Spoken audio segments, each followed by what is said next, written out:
नहीं जाना, दूसरे महल में प्रवेश किया, वहां बच्चों के साथ क्रिकेट खेल।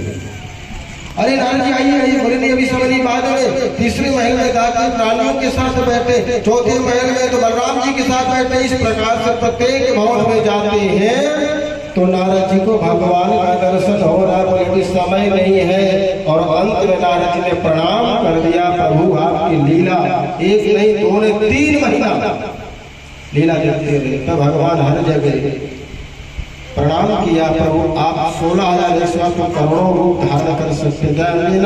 ठाकुर द्वारिकाधीश भगवान जब द्वारिका में प्रवेश करते हैं तो 16,108 बनकर के प्रवेश करते हैं, ताकि किसी रानी को यह ना लगे कि द्वारिकाधीश मेरे महल में है। जब बाहर निकलते तो 16,108 से एक बन गया। प्रणाम किया, तुम्हारी लीला तुम जाने, कौन तुम्हारी लीला का अपरंपार महाराज इस महिमा को जान सकता है। और नारद जी ने गोपाल से कहा, प्रभु आजकल जो इंद्रप्रस्थ है इसे राजधानी पांडव बना रहे हैं, जिसे हम दिल्ली कहते हैं, इसका नाम था इंद्रप्रस्थ। ये तो यवनों ने महाराज दिल्ली कर दिया।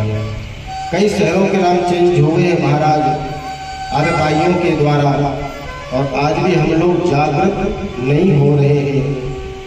हिंदुओं की ऐसी आदत हो गई मार खाने की, सीधी सी बात है। जाग रहे हैं पर पत्थर खा खा के जाग रहे हैं। आज भी कोई सो मनाओ तो पत्थर बनते हैं। कोई बात नहीं, अगली बार हो गया, दोबारा होगा तो देखेंगे, दोबारा फिर नहीं यार। जागो, कुछ सोचो, नहीं तो मुश्किल हो जाएगा। हम सब हिंदुओं को एक होना चाहिए, ये सनातन धर्म। हम चारों वर्ण एक हैं, हम अलग नहीं, हम सब हिंदू हैं, हम भाई भाई हैं। मैं उसने भी इस बात को कहा था, एक पिता की संतान है। कई शहरों में बदला महाराज, कभी भाग्यनगर था जिसे हैदराबाद कहते, इसका नाम भाग्यनगर था। औरंगाबाद महाराज संभाजी नगर था, औरंगाबाद कर दिया था इन्होंने। हरिगढ़ था जिसे अलीगढ़ कहते हैं महाराज। और जहां आप बैठे हैं ये प्रयागराज था, लेकिन योगी जी महाराज ने पुनः प्रयागराज कर दिया। भगवान बोले, कहो क्या बात है, कैसे आए हो? दूत ने कहा, अवध के राजा जो जरासंध है उसने 20,000 राजाओं को बंदी बना रखा है, और बलि देने के लिए महाराज सोच रहा है कि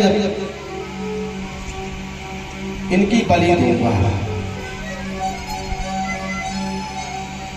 और आपकी से प्रार्थना किया है कि आप ही हमारी प्राण रक्षा कर सकते हैं।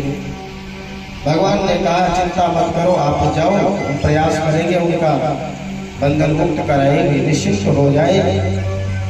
भगवान इंद्रप्रस्थ आए हैं, पांडवों से कहा, क्या तुमने सारे राजाओं को अपने बस में कर लिया? वैसे तो सब राजा हमारे बस में हो गए। सब हो गए? सब हो गए। बोले जरासंध, बोले यार वो तो नहीं हो रहा, बस क्या करें, चाहते हैं ना तो वो पता चल जाता है, जिस किसी को करता डबल उसके पास ताकत आ जाती है। तो बोले फिर यहाँ राजसूय कैसे कर सकते हैं? जो व्यक्ति कपटी हो, छली हो, अधर्मी हो, उसे धोखे से मार देना भी धर्म कहता है। इसलिए पहले उसे जीतना है। और महाराज भगवान अर्जुन और भीम तीनों चले, भेष बदला और पहुंचे वहां। जरासंध गया, नियम था रोज दीक्षा लेकर ब्राह्मण आते थे। क्यों? जब से ब्राह्मणों के द्वारा कन्हैया मथुरा से भाग गए थे, तब से ब्राह्मणों के प्रति प्रेम था। जरासंध का खूब दान देता था। तीनों आए, बोले आइए, आप बहुत विलम्ब हो गई, आज तो हम बंदी करने वाले थे, लेकिन चलो आए हैं तो आप ही लेके जाए। कहाँ से आए? बस हमें सुना था कि आप दानी हैं तो हमें कुछ प्राप्त हो जाएगा। सुनो, मेरे यहाँ वैसे मैं कोई प्रेमी नहीं हूँ ब्राह्मणों का, लेकिन जब से ब्राह्मण यज्ञ किया और वो रण छोड़ भाग गया, मैदान छोड़ के, तब से ब्राह्मणों का प्रेमी मैं हो गया।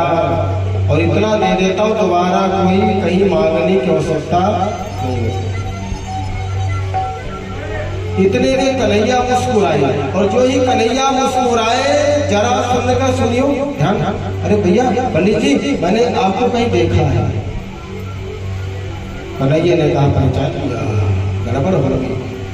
अरे नहीं राजन, मैं भी कहीं ध्यान नहीं है, पर मैं भी कभी ब्राह्मणों के साथ आया हूँ भिक्षा मांगने, उसी समय मुलाकात हुई होगी, और तो हाँ यही हो सकता है। अच्छा क्या चाहिए मांगो? तो महाराज मांग किया गोविंद ने, युद्धम न देहि राजेंद्र, तीनों में से आपको युद्ध करना होगा। जरासंध ने कहा पंडित जी होगे ब्राह्मण और युद्ध करोगे मेरे से? ब्राह्मण तो युद्ध कर नहीं सकता है, आप ब्राह्मण नहीं हो। सच बताओ पहले हो कौन? भगवान ने कहा पहले बोलो युद्ध करोगे, 3 बार हुंकारी भरे, हाँ युद्ध करो, पर बताओ तो सही। तो द्वारिकाधीश कहते हैं जो बाएं तरफ खड़े हैं ये भीम दादा है। बोले दाहिने तरफ कौन? बोले अर्जुन धनुषधारी। बोले महान भाव आप बता दो पूरा परिचय, आप कौन है? बोले वही जो मैदान छोड़ के मथुरा से धूम दबा के। अच्छा तो बोले तुमसे तो युद्ध करूंगा नहीं। क्यों? बोले युद्ध करो फिर तुम धूम दबा के भाग जाओ, तुम्हारा कोई भरोसा? जानता था जरासंध 17 बार तो हार ही गया था, 18वीं बार ब्राह्मणों की कृपा हो गई थी। अब की कहीं युद्ध हुआ हार गया तो शर्मिंदा। बोले तेरे से नहीं युद्ध करूंगा, और अर्जुन मेरे बराबर का योद्धा है नहीं, पर भीम दादा है। भीम दादा ने छाती को फुलाई, बोले दोनों को रिजेक्ट कर दिया, हमें 500 दिया, ढीली कर दिया। तो रात्रि में आए गोविंद के पास, द्वारिकाधीश में रात भर जाऊंगा। क्यों क्या हुआ दादाजी? नहीं मैं नहीं रुकूं। क्यों? अरे एक नस मेरी चूर कर दिया, वो दानव है। द्वारकाधीश ने कहा आप तो पहले छाती फुला रहे थे दादाजी, अब क्या हो गया? बोले कुछ भी हो गोविंद, मैं रुकने वाला नहीं हूं। सुनो कल युद्ध करना तो मेरी तरफ ध्यान रखना। कोई भी संसार का कार्य करो भगवान कहते, पर ध्यान मेरा करते रहो, विजय मिलेगी। विजय गड़बड़ तो तब हो जाती, संसार का काम भी करते मन भी संसार को दे देते हैं, फिर तो गड़बड़ हो जाता है। आज युद्ध प्रारंभ हुआ है महाराज, और युद्ध प्रारंभ हो गया तो बार बार भीम जो है देखते जा रहे हैं, सो कृपा करो जल्दी। तो इशारा से महाराज उखाड़ के फेंक दे, फिर जुड़ जाए, क्योंकि वो उसको वरदान था। आज भगवान ने एक तिनका उठाया, फाड़ करके इधर वाला इधर फेंका, इधर वाला इधर फेंका, इशारा कर दिया कि ऐसे मत फेंक, अदला बदली कर दे, कुछ नहीं होगा। फाड़ के फेंका, जुड़ नहीं पाया, तरफ के प्राण निकल गए, प्राण ज्योति भगवान के चरणों में समा गई। इस प्रकार से जरासंध का वध हुआ, वो राजा कैद से मुक्त हो गए।